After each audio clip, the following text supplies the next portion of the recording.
the vision that we have for putting excellent produce on the plate and really kind of putting our money where our mouth is in terms of running a hospitality business and all the things that we'd love to see in that business. Like, we're really excited to get stuck into that even further for Lumen Mark 2. Hey everyone, welcome to the Dirty Linen podcast. My name is Dani Valent. As always, I am thrilled to be with you to have a conversation about food, the world of food, hospitality, how good things get into our mouths. If you've been following this podcast for a while, you will have heard my Illuminating Lumen series, a bit of a collab with Emma and Marichi Clark and people in and around Lumen Cafe and Wine Bar in North Melbourne. We've been looking at the ups and downs of running a small indie business based on strong values and a connection to community. I wanted to do that because this is the kind of business I want to see thrive. But we're coming to you today with a little bit of a milestone on that journey. Emma and Marichi, welcome back to Dirty Linen. Great to be here. Always good to be in a room with you guys, even if it is a virtual studio.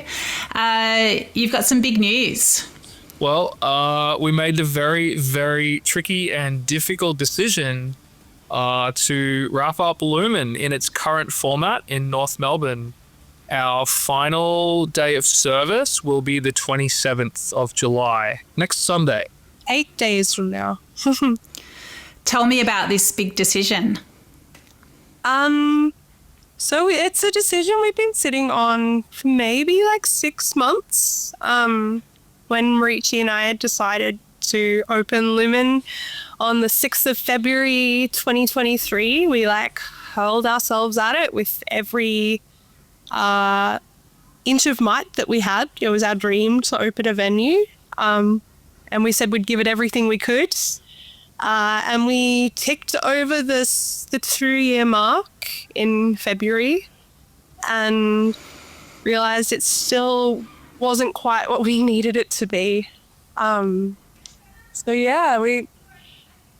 a little bit of soul searching over the last 6 months, feeling so strongly that we were doing exactly what we were meant to be doing, but trying to figure out how to keep doing it, basically. Yeah. Why can't you keep doing it? It never grew to the volume that we needed it to be. We can pay everyone but ourselves, basically. Yeah, the truth of it is, I think we've been in 6-day-week work cycles pretty much ever since we opened. And we are so grateful and thankful to the local community who really got behind us. We really captured the destination diners very quickly. And some of those people really became close friends of ours, which is wonderful. But in terms of the broader neighborhood, maybe we didn't quite give it enough credit for being quite saturated in North Melbourne and playing amongst many other great businesses. When you're one of the more expensive options, sometimes it can be a little bit of a hard sell. What kind of things did you consider doing to continue trading? Well, I guess the first thing we did at the end of summer last year was cease doing evenings so that we didn't have to spend as much on labor trying to have people across, days and nights was costing us a lot of money. So that was the first thing we ceased to do so that Marichi and I could focus as much attention and time and energy into our daytime offerings. We did quite a few price increases just to try and stay on top of every increase, which we've discussed and broader journalism is discussing a lot at the moment. What else did we do? We did so many things.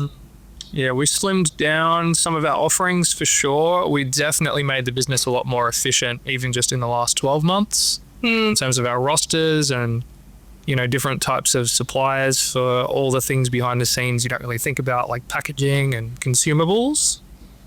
But at the end of the day, we don't want to compromise on the virtue of how we source our things, and we don't want to rip off our staff. We want to keep the supply chain the same as it exists. We want to keep working within that community. So it's just about being able to serve more people.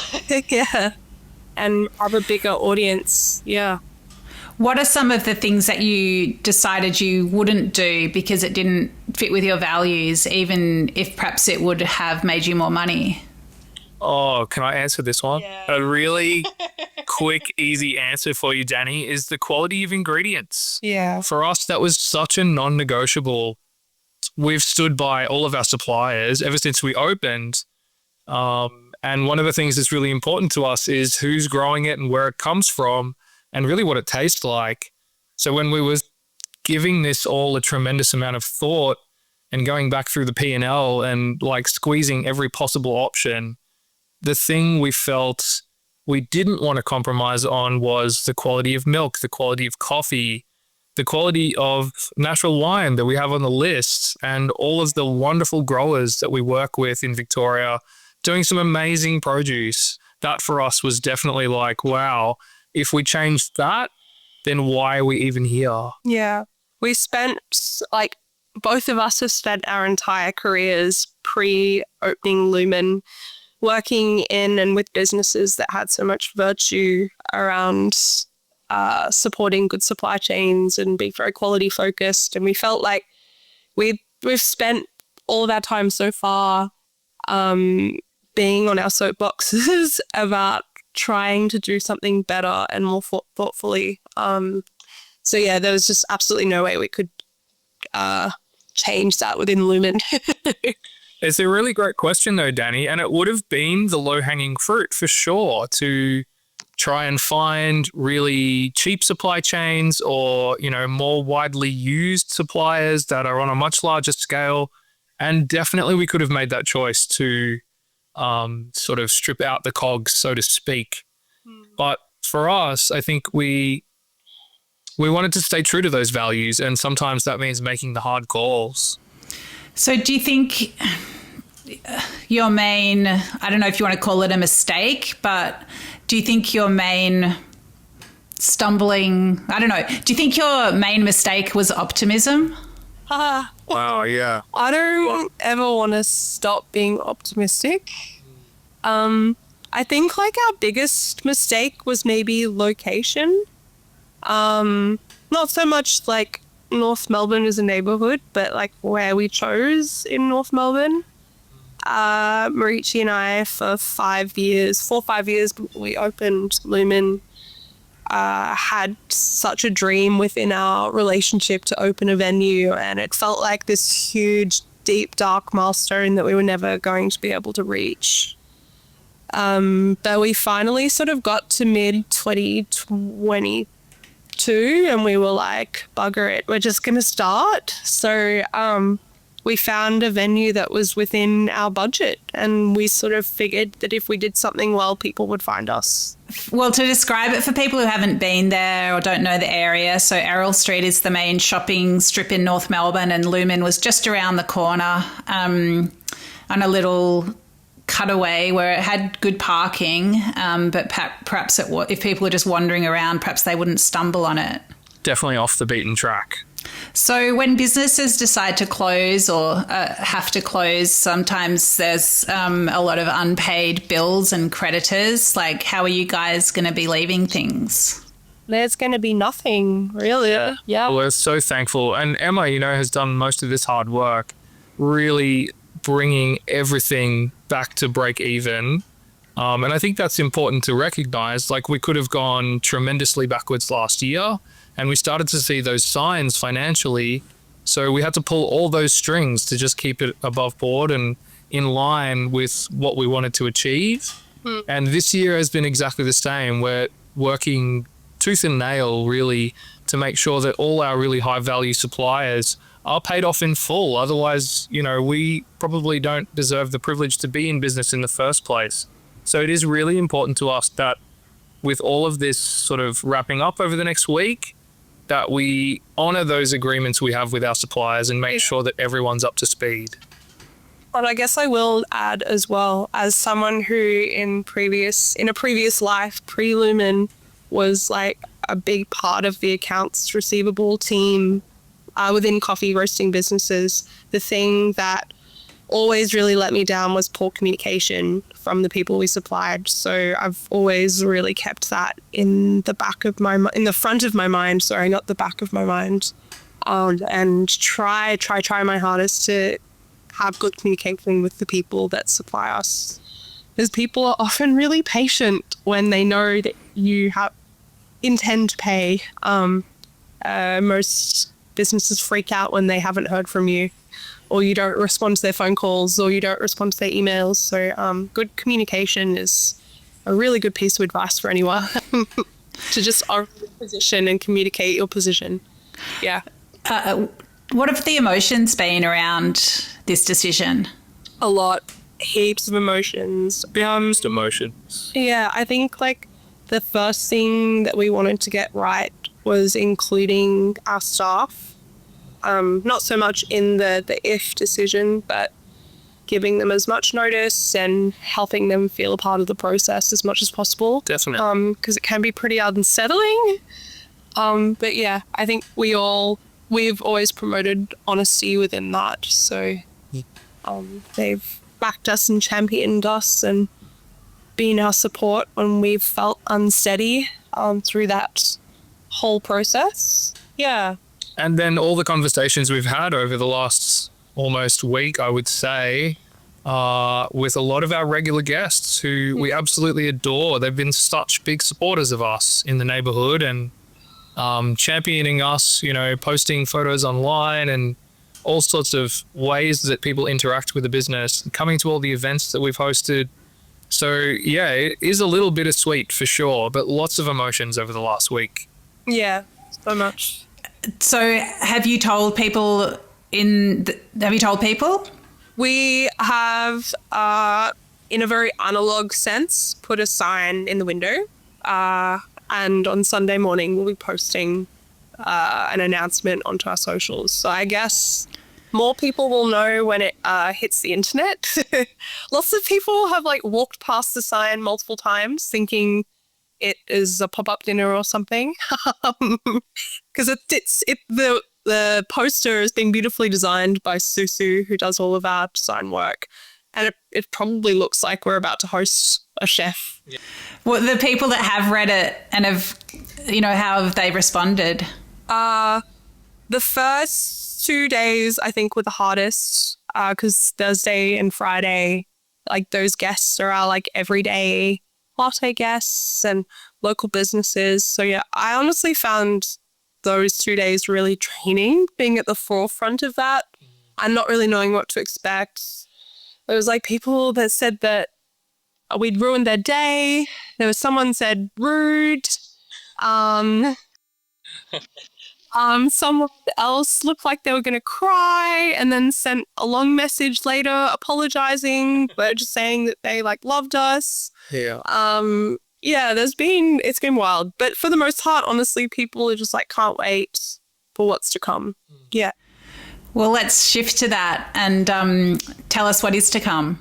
We're very, very close to sorting out all the logistics on relocating Lumen, which is really exciting. And as sad as it is to be leaving North Melbourne, we believe in the vision so much, and we really feel like the brand we've built and the values that we're standing on with Lumen, we want to see that continue, and we want to see it thrive, in a slightly higher foot traffic neighborhood. So we're in the works to relocate our venue over the next probably 8 to 10 weeks. So where are you going to move to? Fitzroy. Wow. Well, lucky Fitzroy. But I mean, if you think North Melbourne was oversaturated, come on, guys. What about Fitzroy? No, you're 100% right. There's absolutely no magical formula with setting up a hospitality venue. It's equal parts luck and hard work and success and drive, and all of it really fits together. So I think in knowing what we could achieve in North Melbourne, we're really willing to roll the dice in Fitzroy. And I think, there's a lot more people just like walking around and just like arriving there on a Saturday morning to just like be in Fitzroy. I unfortunately feel like North Melbourne is not necessarily like a place where people just rock up to hang out. Hopefully this is going to be a new great opportunity for us. Well, I hope so too. I think, how do you reflect on the 2 years of Lumen? How do you think you'll look back on it? Lumen Mark 1, I mean. Yeah, Mark 1. Honestly, it was like a dream come true in some sense. Like, it was really, really exciting to test out all the ideas that we've always had and maybe not being able to execute fully, working under other people. It's been really, there's something really exciting about the energy that your team brings when you're building something. Like, everyone that we've had working with us, whether they still do or have in the past, have brought so much enthusiasm and energy and life to their work, and all of them I feel like have been a part of Lumen's success, and a part of the community building and giving really, really, really exceptional service. And I think I forget what I'm trying to say, but I think it's so brave that you have gone from this business that you couldn't quite get to work, and rather than move back into employment, you're just doing it again, trying somewhere else. Like, did you consider not doing it this way? We want to build a life together. Like, we want to build a business and a life, and we want, we, by hook or by crook, we want to make it happen. And we've also received such excellent feedback from a lot of our peers in the industry, chefs and baristas and sommeliers and coffee roasters and business owners. Yeah. Lots of people have all come together to say, you guys are doing such a fantastic job. Like, we really hope you make it.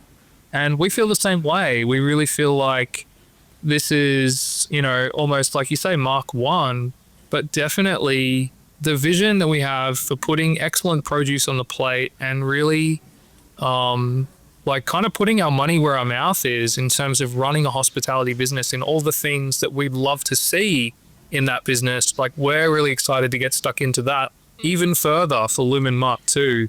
Even considering the climate. Yeah, there's no end of challenges, but it is, I think it is still ripe for opportunity in hospitality at the moment. I think you're right, and I love the optimism, and there are lots of reasons to be optimistic as well as reasons to be cautious.